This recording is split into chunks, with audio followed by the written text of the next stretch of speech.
So hi! Welcome back to my YouTube channel, and for today's tutorial, ituturo ko sa inyo kung paano nga ba mag-download ng Yahoo Mail app sa ating mobile phone. So para sa mga iOS users, pwede nating i-download sa ating App Store, and para sa mga Android users, pwede naman sa Google Play Store. So ayan, i-open ko na yung aking Google Play Store.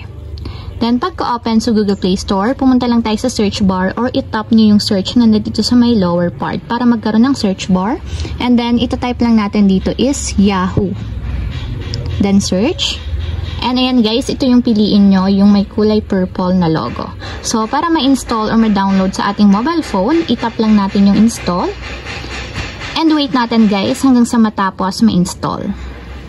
Then, after ma-install guys, ganito na yung lalabas. So, tap natin yung open para directly mapunta tayo sa pinakang application.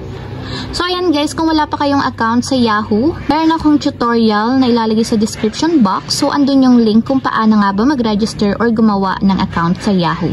So, ayun lang guys, ganun lang kasimple. Sana nakatulong sa inyo. If you have a question, can you comment down below, and don't forget to hit the subscribe button and the bell to notify you for my new updates. And thank you for watching! Living life, every day, late at night, not okay.